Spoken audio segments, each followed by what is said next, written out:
Yo, what's good, y'all? It's your boy Tweedy, and today I wanted to go over my drama with Sikander, other people's drama, and just overall kind of respond to him and send a message. And to be honest, like, I'm sure people will say that I need receipts for certain things I'm going to say in this video, but I don't. I'm kind of lazy. And if you've been around the community, you know everything I'm about to say is true. And if you don't believe me, that's fine. Unlike Sikander, I don't really care about what people think about me too much. So if you think I'm lying, that's fine. Anyways, so yesterday Sikander posted a video saying a message to 3 Mortal Kombat pros, and it was about me, Honeybee, and Sonic Fox. Now he called me fat, stuff like that, and said that I owe him my channel, which we'll get to why that's not true. And then he said that Honeybee is called Honeybee like a slur that I don't really know what it means about like being gay basically. And said that like his wife doesn't love him, stuff like that. And Honeybee responded and said, "Don't talk about my wife, you pathetic sack of shit." And then I responded and I said, "Your biggest videos for a long time until you popped off with MK11 were Sets vs Ninja and Sets vs Me, where you titled them Slaying the Fat Pig Tweedy. You deleted them years later and act like it never happened. So yeah, I'll use your name for views here and there, eat shit." And then he responded, he said, "One video versus 50, you've done of me. We see why there is greed among you." And he said, "Today's was the first video I uploaded this year. Yeah, I uploaded a lot when we were actively beefing on MK11, but they were never even close to my biggest videos. I was your second biggest video for a long time. You don't even show up on my channel's popular tab, dumbass." Now, it looks like, okay, so this is my channel's popular tab, and you see, like, Sikander's nowhere to be found. If you scroll down, like, 20 more videos, I still didn't find Sikander when I kept scrolling. Because Sikander videos, they do decent, but they cap off at, like, 15K views, you know what I'm saying? And whenever there's something going on in the scene, or, like, with Mortal Kombat, I get, like, well above that. So yeah, he doesn't even show up in my popular tab. And here's the thing, right? So, the initial thing I brought up, he deleted the videos now. His channel isn't really about videos anymore. It's about streaming. Like his YouTube channel, he does really well with streams. And all that started with MK11. But before that, he was an MKX YouTuber. Now, me and him played in Destroyer's Invitational, if y'all remember those. They were really big Mortal Kombat X tournaments that happened towards the end of Injustice 2, like right after the second Injustice 2 Pro Comp. And I beat Sikander and won the tournaments 3-0, like really easily. And it was like I just hopped on the game, like I didn't even practice. He played the game every day, but it is what it is. Like, I'm not gonna sit here and make excuses for why I ended up losing when we rematched. But he begged me for sets in DMs. He was like, "Oh man, can we rematch versus 10, stuff like that." And I finally did rematch him, and he beat me 10-6. I believe it was 10-6. And he made a big video out of it called Slaying the Fat Pig Tweedy. Now, to that point, I was never, like, mean to him, you know? So, that was the first time it was ever hostile, was after he beat me.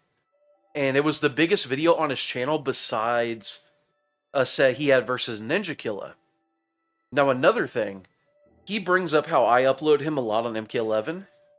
The beef streams we had on, the beef sets we had on MK11 were some of his best streams late in the life of the game.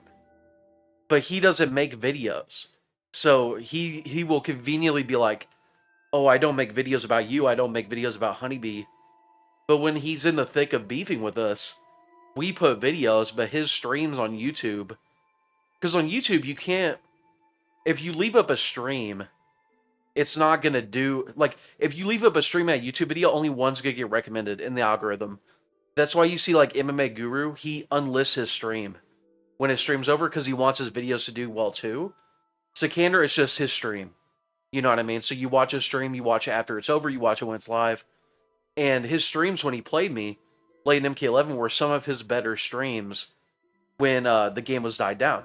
So we both benefited from it. You know what I'm saying? And he benefited from me way before I benefited from him. You see what I'm saying? So he acts like it's like a parasitic thing when really it was a parasitic thing the other way. And now it's more like 50-50. Maybe he helps my channel a little more than I help him because he is big on YouTube, I'll admit it. But yeah, I don't feel bad about it with all things considered. Now, some other things I wanted to get to. So his big thing with Sonic is that Sonic said, "Your father's comebacks in my mouth," and his father is passed away. Now, obviously, Sonic did not know that. It was just like a your mom or your dad joke, which that's a big reason like a lot of us don't make those jokes anymore because you don't know like other people's life, so you don't want to go there with someone if it's like unfortunate. But you know, the thing about Sikander is like he's so there's been 2 women in the community that he tried to bully out of it, and I'm not gonna name their name, but people who've been around know. One of them, they were making fun of her in his Discord, and they found like the picture of her that they found the most unflattering, and he made it his profile pic, like making fun of her for like a year. Obviously he started with me first. Like he tells people to delete their game, if you know what I'm saying. Stuff like that. Can't say the exact thing on YouTube. But his big thing with Sonic was, oh, people try to police me getting personal. Why don't people police Sonic talking about my dad? It's just like the boy crying wolf. You know what I'm saying? Like, why are you trying to rewrite history like you're this? He even said in one post, he said, I don't get personal first, which we know isn't true. And that's kind of the reoccurring theme we're seeing with Sikander that I'll get back to towards the end of the video. But some other things about Sikander, since he wants to dig at me, is so his mom, he he's like, I don't know how old he is, he's like almost 30, I think, but she let him live in her attic.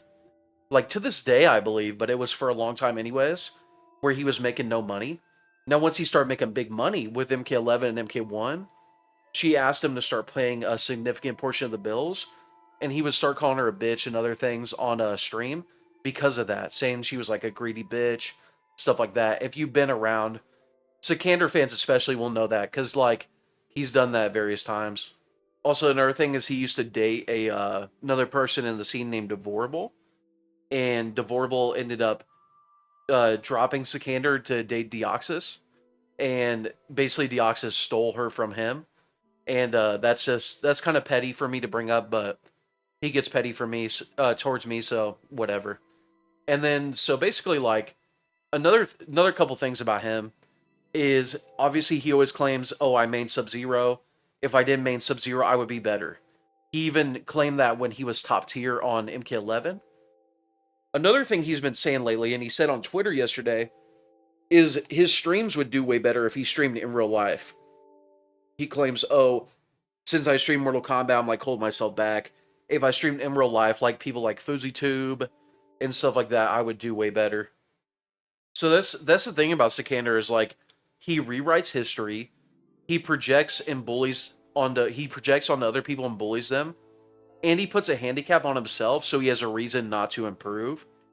So I think like honestly this dude could use some help maybe.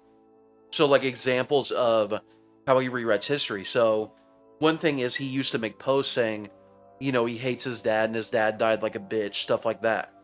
But whenever Sonic made a your dad joke at him, he said, oh, poor me, you know, bringing up my dad, stuff like that. Like, please go after Sonic, guys. So it's just like, which one is it, bro? You know what I'm saying? Other ways is the way he rewrote how he used me and Ninja to grow his channel in the first place. So he acts like I'm a parasite whenever I get like 10 to 20k views in a video off of him. Another thing he does obviously is he says that he is not the personal insult guy, stuff like that, when he's like number one on the leaderboard of personal insults towards people without them doing anything. And also, like I said, he puts a handicap onto himself. He does the Sub-Zero thing. He says, oh, if I didn't stream in real life, stuff like that. So it's very clear to me that he cares a lot about what people think of him. He wants people to think like, oh, I didn't do these things in the past. oh, I didn't say these things, stuff like that. I'm like more pure. And he wants to make people think, oh, if I didn't play Sub-Zero, I'd be the best. Oh, if I didn't stream like this, I'd be the best. Like he cares very much what people think about him, what people think about his own potential. And it's just really weird to me because he tries to come off as like this cold dude that doesn't care. But I feel like whenever you consider all these things, he cares more than like basically anyone, you know what I mean? Like he's like kind of a bitch. He's kind of a pussy, you know? Also, he threatened Honeybee. He said we both got money and can travel if you want to settle it. Someone said, "Oh, you didn't go to a local." And they said this isn't about video games. But it's like, bro, you literally can't pick up your chair. Like, you're lucky our scene isn't big enough for like influencer fights cuz like there's very few people in the scene that wouldn't KO you stiff, bro. Like just being honest. And I'm not saying that cuz I'm mad. I'm just looking objectively, you know. Honeybee probably lay you out with that fucking. He probably looked like Honey Ali in there. You know what I'm saying? Be looking like Honey Tyson. But anyways, that's my response to Sikander. Sikander's very insecure, cares a lot about what others think about him, likes to rewrite history to make himself look better. He is a bully. He puts handicaps on himself because he's scared to try his best. And yeah, overall, like, fuck him. You know what I'm saying? So, later, y'all.